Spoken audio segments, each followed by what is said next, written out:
que, como dijo alguien, más que historiadores somos contadores de historia. Probablemente la vida nos llevó por carreras universitarias distintas y por suerte encontramos en la historia parte de la motivación de nuestras vidas. El libro que estoy seguro que van a comprar ustedes, porque todo autor, toda editorial quiere que se vendan sus libros, es un libro muy especial. Es un libro que tiene múltiples lecturas. Me preciaba de conocer la historia de Paysandú. Se espera que conozcamos la historia de Paysandú. Pero me pareció una de las cosas casi milagrosas fue que el libro es una introducción muy buena al drama de la guerra del Paraguay.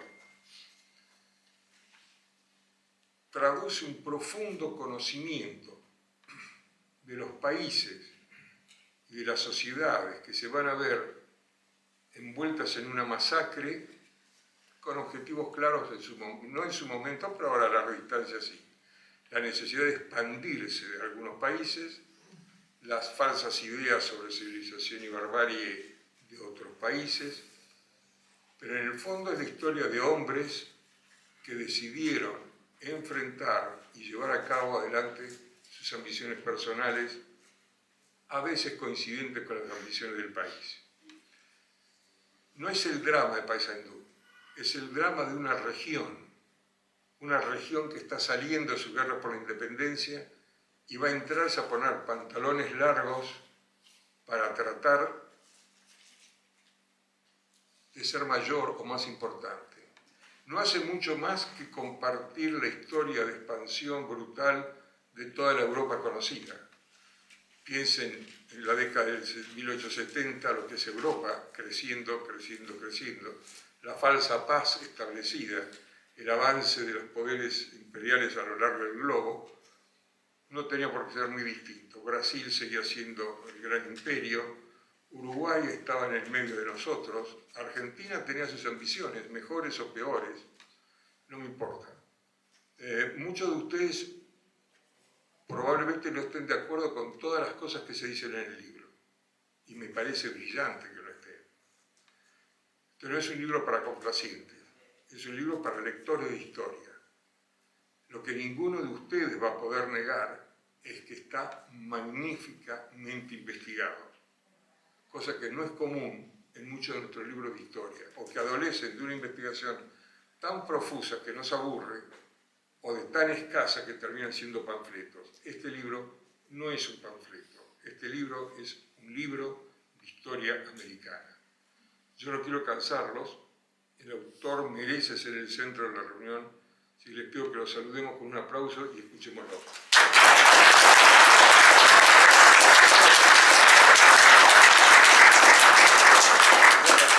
Guarda con las entradas. Bueno, a ver, se escucha bien ahí, ¿verdad? Sí. Bueno, le agradezco las palabras al amigo, a Alonso, que bueno, ha descrito un poco un sentimiento. Todo libro es en cierto modo un sentimiento, pero quiero agradecerle en especial el día de hoy, porque hoy no me tocaba a mí estar aquí, le tocaba estar a un amigo también acá del Instituto Juan Manuel de Rosas, Horacio Cañi, me refiero, que está presente. Y a mí me tocaba el día 8, pero hoy se cumplen 160 años del sitio de Paysandú. Entonces le pedí a Horacio de hacer un enroque, un cambio de fechas, y él aceptó gentilmente, así que por eso hoy estoy aquí, gracias a su gentileza, por la cual le agradezco mucho, en un aniversario muy especial. Como estaba diciendo, hoy es una fecha muy especial porque entre el 2 y el 3 de diciembre de 1864 se iniciaba el sitio a la ciudad de Paysandú. Quizás alguno pueda pensar en cuál es la importancia de este acontecimiento histórico sobre tantos otros similares. Permítame, en forma muy modesta, aclarar algunas dudas e interrogantes sobre el horror que padeció la ciudad uruguaya de Paysandú y que fue el inicio de una de las guerras más crueles que azotó nuestro continente. En el año 1860 asume la presidencia de la República de la Banda Oriental del Uruguay Bernardo Prudencio Berro, portando la pacificación y el desarrollo a su nación. Y sin duda alguna fue un gran visionario y patriota, orgullo de cualquier país que hubiese tenido la fortuna de tenerlo como mandatario. En la otra orilla del Río de la Plata, aquí en la República Argentina, en Buenos Aires, en 1862, 2 años después, asume la presidencia Bartolomé Mitre, vencedor de la batalla de Pavón en el año anterior, la cual dio fin a lo que fue la Confederación Argentina, que era de tendencia federal, y al nacimiento de la hoy República Argentina, con la hegemonía de la ciudad de Buenos Aires sobre las demás provincias. Lógicamente, la capital, que había sido trasladada a Paraná durante la Confederación, vuelve a pasar a Buenos Aires. De vuelta en Uruguay, el presidente Berro era del Partido Blanco, o sea, de tendencia nacional y federal. Pero su gobierno fue para todos los orientales, sin distinciones partidarias, lo que no le ganó el aprecio de muchos de sus correligionarios que querían aprovecharse del partidismo, digamos, ¿no?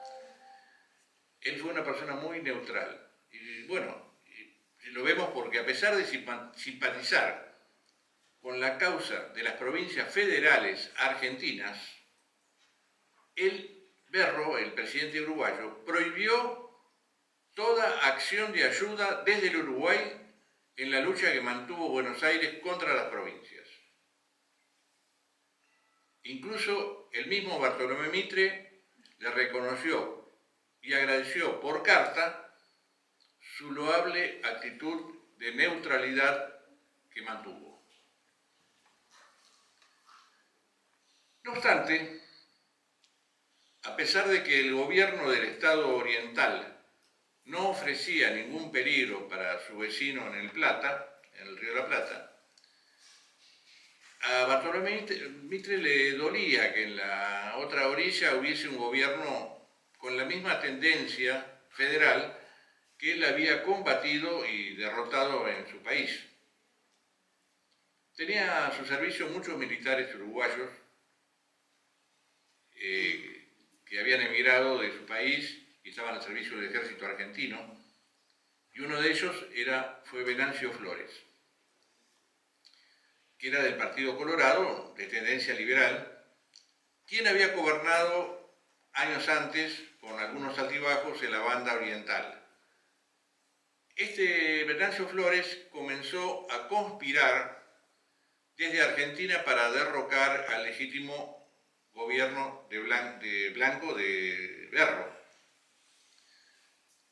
Lógicamente contó con el apoyo de sectores del gobierno mitrista, y es así que con el apoyo moral y económico de los argentinos, el 19 de abril de 1863 desembarca en forma clandestina en el territorio uruguayo con 3 colaboradores, con quienes impulsó la llamada Cruzada Libertadora,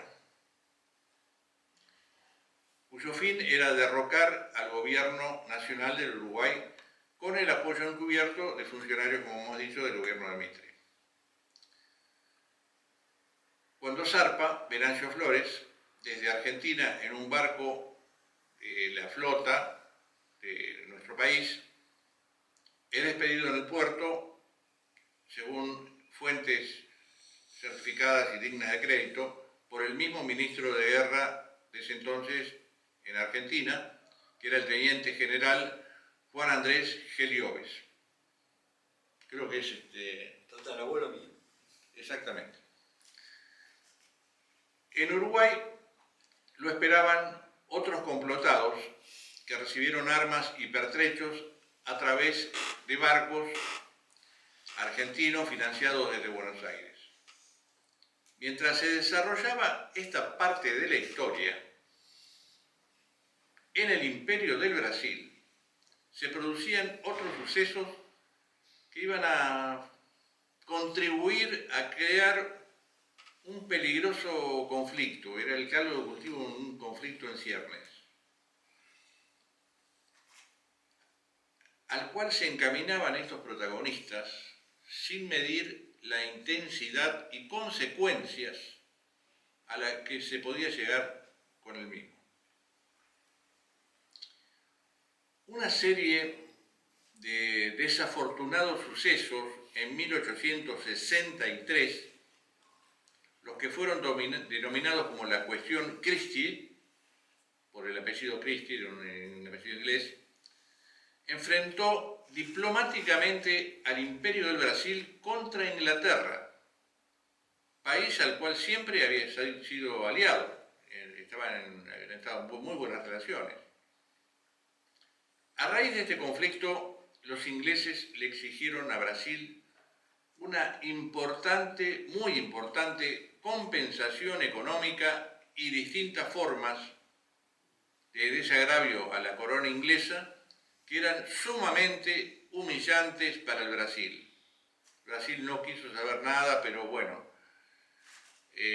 la flota inglesa le impuso un bloqueo con sus naves de guerra a la bahía de Guanabara, en Río de Janeiro, que era la capital de Brasil en ese momento, y estuvieron meses y bueno, el Imperio del Brasil aceptó a entregar a Londres lo solicitado, pero sus sentimientos como nación soberana habían quedado mancillados y en cierto modo precisaban recuperar un poco lo que era su orgullo nacional.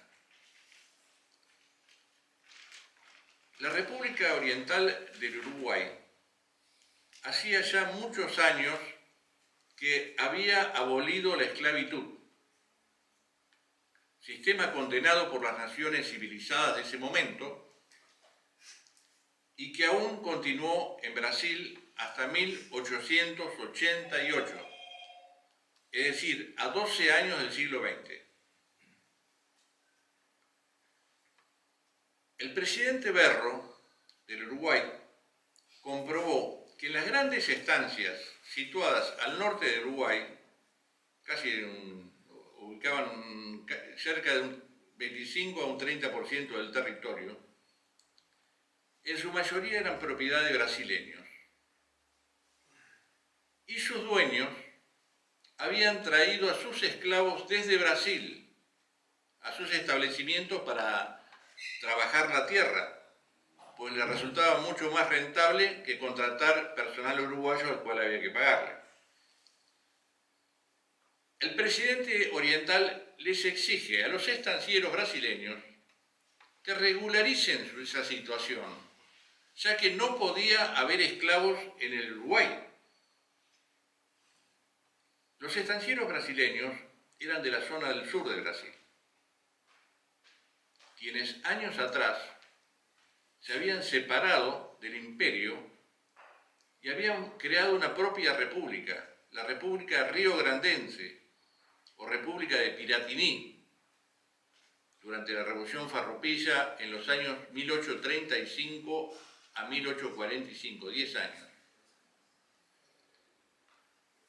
Los estancieros del sur de Brasil le exigieron a su emperador que pusiera en su lugar al presidente de Uruguay, pues si no, lo iban a hacer ellos mismos, y ya no como imperio, sino como una nación independiente del imperio.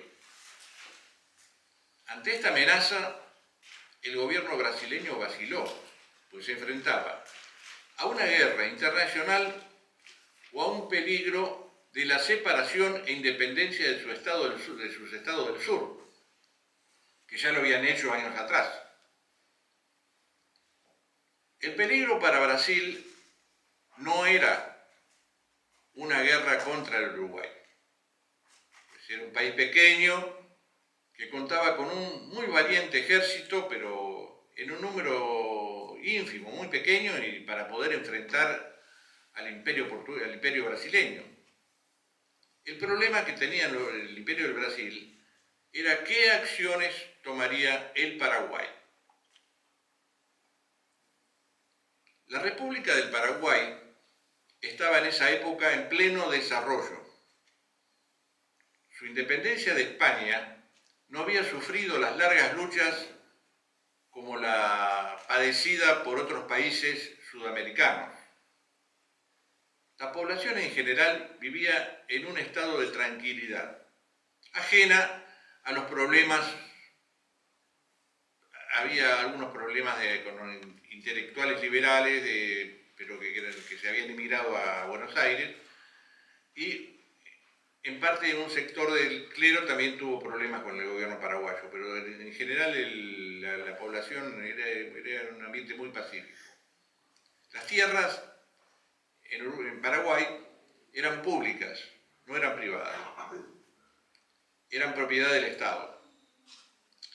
Pero eran cedidas a la población, no con un alquiler ni nada por el estilo, sino a compensar con lo que se pudiera con la producción, y se le daba inclusive a los indígenas, a quien que la quisiera trabajar y obtener beneficios, pero nunca la podía vender porque no era de su propiedad. Su presidente de ese entonces, en esa época, Francisco Solano López, había tenido acceso a la educación en Europa y había continuado con el trabajo que había hecho el anterior presidente, que fue su padre, Carlos López, con los avances económicos en el país. O sea, hicieron líneas telegráficas, trajeron el ferrocarril mucho antes que acá en Argentina. Tuvieron la fabricación de hierro, fundición de hierro, y lo importante fue la creación de la flota mercante para poder exportar los productos de Paraguay al exterior con venta a distintos países europeos con los cuales se había hecho el tratado. La única salida que tenían los barcos paraguayos desde Asunción eran por los ríos de Argentina, con la salida por el Río de la Plata, cuya soberanía era compartida por Argentina y por Uruguay. Es comprensible que ante los grandes vaivenes y cambios políticos, a veces impredecibles, del gobierno en Buenos Aires, el gobierno paraguayo deseara estrechar sus lazos con Montevideo en caso de un eventual conflicto de intereses con la capital argentina.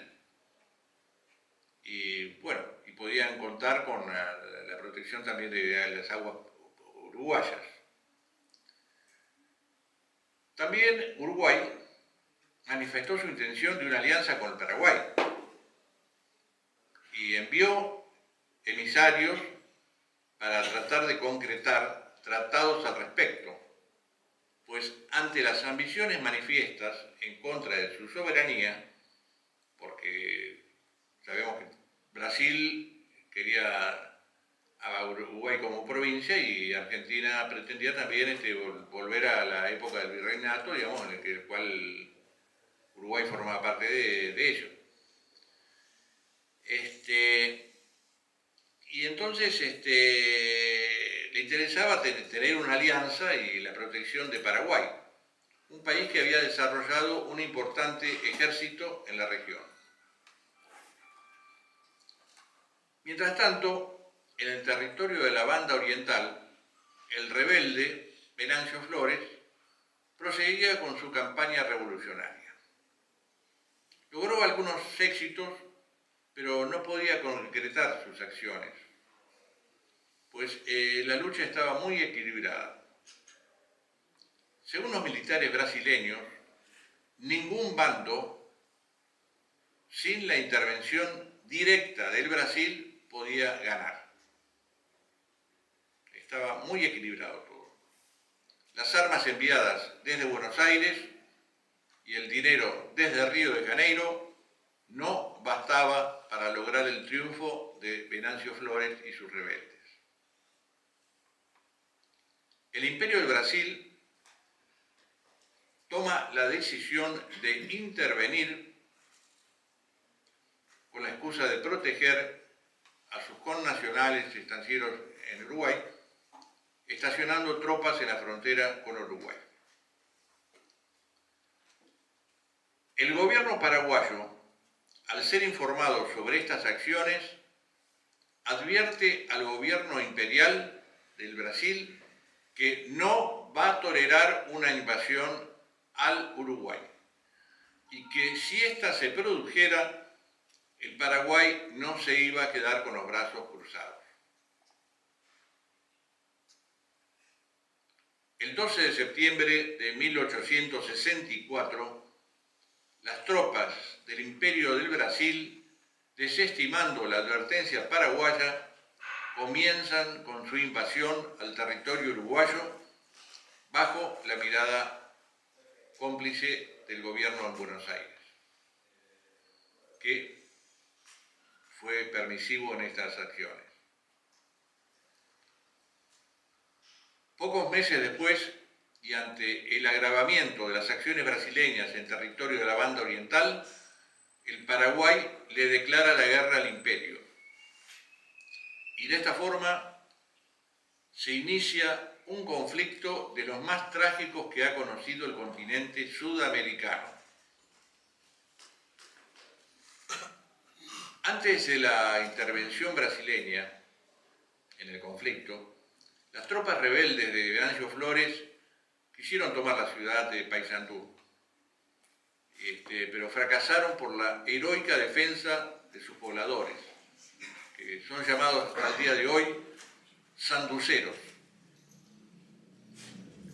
que es una palabra guaraní, su origen. Paysandú era una ciudad muy pujante y moderna para su época, y estaba ubicada en una de las márgenes del río Uruguay, frente a la cual hoy está la ciudad argentina de Colón, que fue fundada precisamente en esa época, en 1863, por Urquiza. La existencia de Paysandú databa de muchos años atrás y había logrado un importante desarrollo en la región y era prácticamente una ciudad modelo en Sudamérica. Con el aporte de las tropas brasileñas a las fuerzas de Venancio Flores, estas tomaron fuerza y cobraron ímpetu. Entonces sitiaron la ciudad uruguaya de Salto entre el 22 y el 28 de noviembre de 1864, y la que ante el poder amenazante de la artillería de los barcos de Brasil, las autoridades civiles y militares deciden rendir la ciudad sin combatir. Unos 120 kilómetros más al sur de esta ciudad de Salto se encuentra Paysandú, que, como ya habíamos dicho, había resistido a todos los intentos de invasión. Al mando de la misma estaba un valiente militar oriental, que era un verdadero orgullo para su patria y para su uniforme. Me refiero al coronel Leandro Gómez. Al conocer la dolorosa rendición de Salto, juró con sus hombres morir antes que entregar la ciudad a sus enemigos. La flota brasileña, que había ingresado por aguas argentinas, se sitúa en las cercanías de la ciudad, mientras que las fuerzas coloradas de Venancio Flores y el notable aporte de soldados y artillería del Imperio del Brasil rodean la ciudad de Paysandú. Y de esta forma comienza un sitio entre el 2 y el 3 de diciembre de 1865. 1864, que va a durar 33 días. Los defensores de la ciudad eran algo más de 1000. Algunos dicen 800, algunos autores. En su mayoría eran pobladores civiles y algunos de militares, pero pocos. Entre los que se encontraban también algunos argentinos de las provincias del interior, que no adherían a la política de Buenos Aires contra la causa del federalismo que ellos abrazaban. Leandro Gómez preparó la defensa de la ciudad, fortificando unas 12 manzanas del centro de la ciudad, en las cuales las viviendas eran de material, no de barro, lo que ofrecía una mejor protección a sus defensores. Se cavó una línea de trincheras y se reforzaron algunas esquinas claves. En el centro de la ciudad, frente a la iglesia, en la Plaza Constitución, se había levantado un fortín a un costado de la plaza, de unos 8 metros de altura, de gruesas paredes, y le habían hecho una rampa a un costado para poder subir los pocos cañones que contaban para su defensa. Los sanduceros lo llamaron cariñosamente a este fortín el baluarte de la ley. Los brasileños habían situado su artillería en una parte alta, cercana a la ciudad. Comenzaron con su fuego de artillería, a la que se sumó el bombardeo de la escuadra naval del Brasil desde el río. Los defensores no podían responder al fuego de los barcos en el río porque sus cañones, que eran, como dije, eran pocos, eran muy antiguos y tenían muy poco alcance por la antigüedad. Cuando las fuerzas del imperio creyeron que con el ablande de fuego de artillería ya era muy fácil tomar la ciudad, enviaron a su infantería con vistosos uniformes y con una banda de música al frente para ya tomar la ciudad, y así entraron a Paysandú. Los brasileños llegaron muy cerca, a unas 2 cuadras más o menos, de la Plaza Constitución, y allí los esperaba un vendaval de fuego de mosquetes y de metralla, que causó una enorme cantidad de bajas entre los atacantes, que huyeron en completo desbande sin que su oficialidad pudiera detenerlos, pues lo mismo se sumaron a la fuga. Estas primeras victorias estimularon a sus defensores, los que no ahorraron sacrificio para defender a su ciudad, provocando la admiración no solo nacional, sino que la misma trascendió las fronteras de su país y se comenzó a hablar hasta en Europa de la heroica defensa de Paysandú, a la que llamaron la Troya de América. Las provincias del interior de Argentina, en especial las del litoral, comenzaron a apoyar la causa del Uruguay ante la invasión del Imperio del Brasil y se ofrecieron voluntarios argentinos para ir a luchar junto con los heroicos defensores de la ciudad. Mientras tanto, la ciudad de Buenos Aires seguía con su colaboración con los invasores, inclusive suministrando pólvora y munición para la artillería naval brasileña, ya que habiendo agotado su parque de artillería, había tenido que suspender sus bombardeos a Paysandú. Pero no tuvieron que esperar que se le enviaran suministros desde la lejana Río de Janeiro para reponer su arsenal, ya que se lo suministraron desde Buenos Aires en barcos argentinos. Según fuentes brasileñas, se arrojó 4.500 bombas sobre las 12 manzanas fortificadas de la ciudad de Paysandú. Los corresponsales extranjeros hablan de mucho más, hablan de 6.000 proyectiles que explotaron en Paysandú. Mientras tanto, en Paraguay, sus tropas estaban listas para intervenir, ya no a favor de Paysandú porque no iban a llegar a tiempo, pero sí a Montevideo, que era la próxima víctima si caía Paysandú. Solano López estaba aguardando la decisión decisiva de Justo José de Urquiza, que se había comprometido con él, de forma verbal, que si el gobierno de Mitre en Buenos Aires le negaba el paso por Corrientes que necesitaban las tropas paraguayas para poder acudir en ayuda del Uruguay, él se pronunciaría contra el gobierno porteño y autorizaría, bajo su responsabilidad, el paso de los paraguayos por Corrientes. Los brasileños, en conocimiento de esto, repitieron la táctica usada con Urquiza antes de Caseros y enviaron a un emisario que le compró toda la caballada de su provincia por la suma de 380.000 patacones, que era un muy buen precio, que evidentemente también incluía su voluntad de ayudar a sus hermanos orientales. El epílogo de este drama ya es conocido. El gobierno paraguayo, única esperanza que abrigaba el gobierno del Uruguay, para subsistir, se cansó de esperar